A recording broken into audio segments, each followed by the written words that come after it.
Good morning, Peter Goertz. I'm a psychiatrist.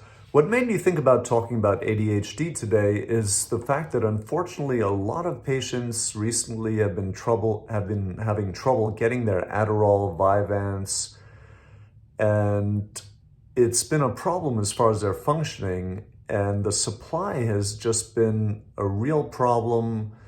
Some doses sometimes are available and then other doses are not. The extended release can be available, the short-term release not, the immediate release not. So there have been a lot of problems. Anyway, so that's what made me think about this. And treatment for ADHD can be life-changing for people. It can really help their functioning at work, for instance, and on the other hand, you want to make sure you don't give stimulants like Adderall, Vyvanse to people who do not have ADHD, and that can be an issue also.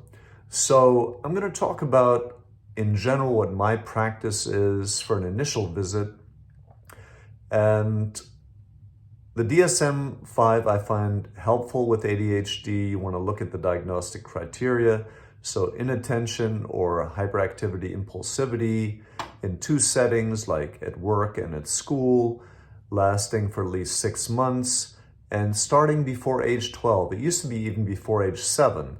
So starting in childhood, in general, is what happens.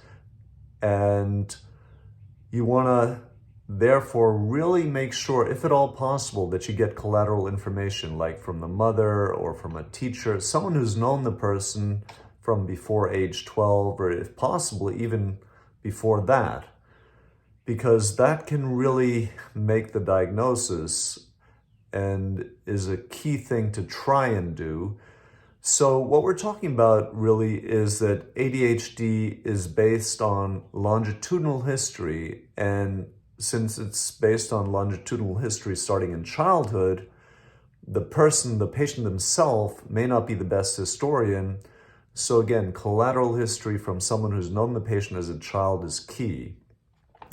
So stimulants often are given for ADHD. So what I generally do is check the heart. I take my stethoscope, listen to the heart and pulse at the same time, at the initial visit if possible, and then periodically at least during further visits, because things do happen. And unfortunately, I remember one patient who had been on, I think it was Vyvanse for years, and then I got an EKG and it showed bigeminy, which is an abnormal pattern on EKG. So you do want to be careful and check the heart, pulse with your stethoscope and palpate for the pulse at the same time.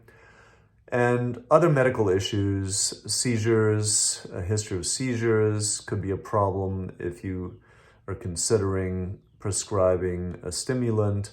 Substance use in the history is a problem in general. And some people come into the office wanting stimulants and malingering, basically. They're pretending that they have ADHD in order to get, let's say, Adderall so they can study better. So you want to be careful for that type of person also. And other things can be important to rule out, because if someone's very anxious, of course their attention is not going to be very good. And similarly, if someone's very depressed, they're going to have trouble with attention, but that's not ADHD.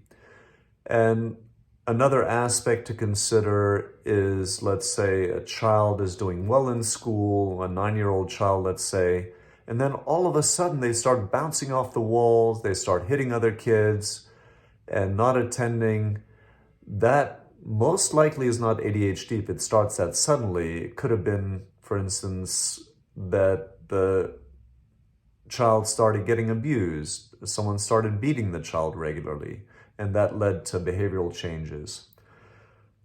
And like I mentioned before, I want to emphasize again, the collateral history is key. And what I do in general is, during the initial visit with the patient, I just ask the patient, can I call your mom or someone who knows you from childhood? Let's say they have a 10-year-old older sister. So that might be a good person to call also. And I just sit down during the visit, put the phone on speaker, and then call the mom or the sister, whoever knows the patient from childhood, and then get some background. Was the patient inattentive, hyperactive in childhood? Was it at school and at home, let's say? And get that background, and that can really help you with the diagnosis.